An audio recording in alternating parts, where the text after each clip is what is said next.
So, nandito po tayo ngayon sa La Union.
So, nandito po tayo ngayon sa La Union.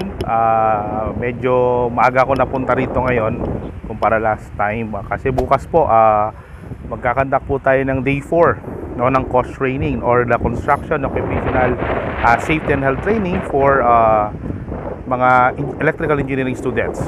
So again, napakagandang programa. Yung mga estudyante pa lang, meron ng training sa health and safety. So pag naging manager sila or naging supervisor someday, alam nila na yung health and safety. So, napakaswerte ng mga magiging workers nila.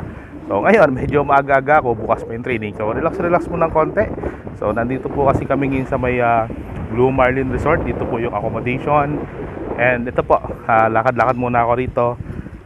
Tingnan ko kung makaka-record ako ng mga short clips ulit dito. Short safety tips para po sa mga social media accounts po natin.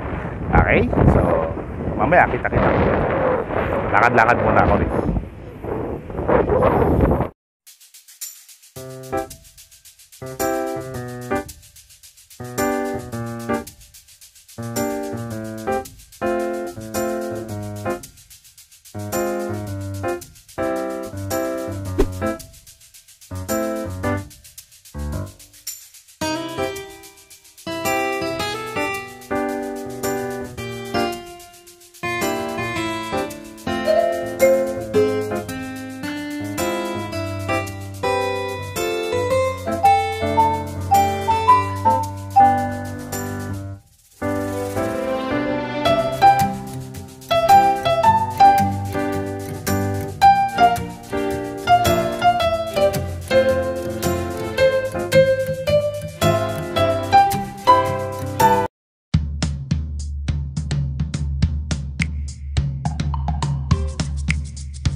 Last 2 rounds. Okay? Sige. So, alam mo po yun, this is an example of a hazard na hindi common sense. Pag hindi mo alam yung principle, tama ba? Hindi mo mag-check yan ng maayos.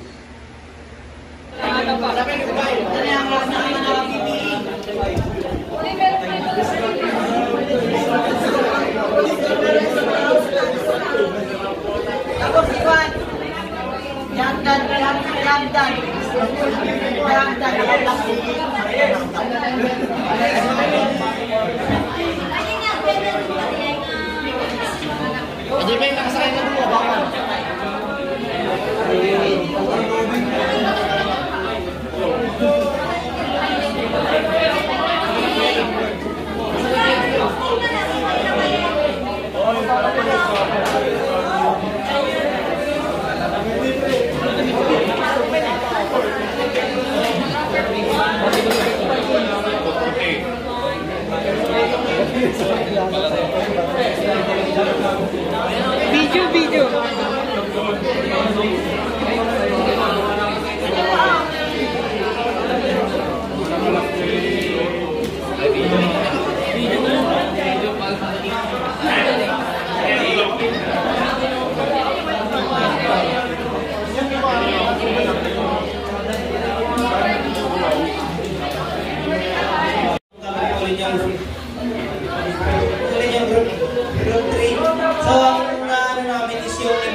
is yung, syempre, accidents or cause of injuries.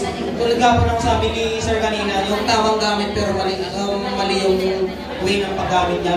And ang probability po na is high risk po siya.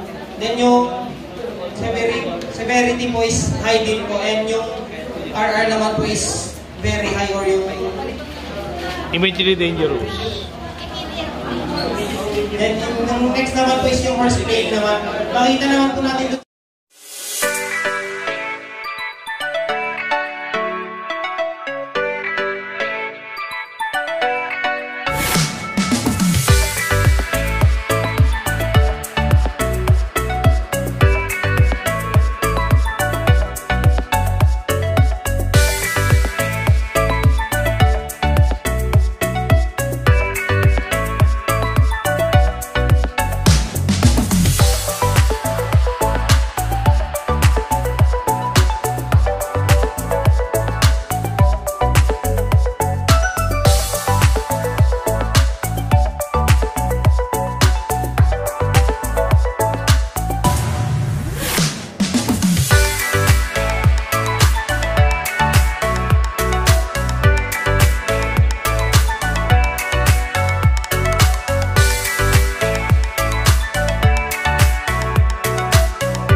Apat.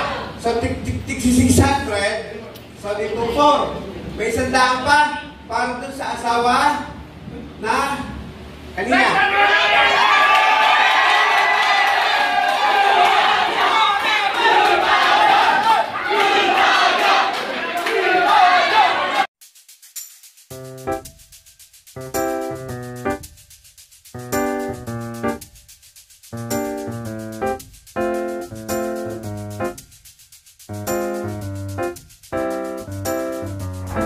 So ito po, no, pauwi na po tayo. Babalik ng Metro Manila, no, and napakasayang experience po ulit na nakatulong po and nakapagdagdag kaalaman tayo sa mga future engineers and future managers natin, okay, dahil po dun sa course training, okay. So balik po muna ako sa bus, kita-kita lang po ulit tayo. Salamat po. Even though it's new, I can already tell.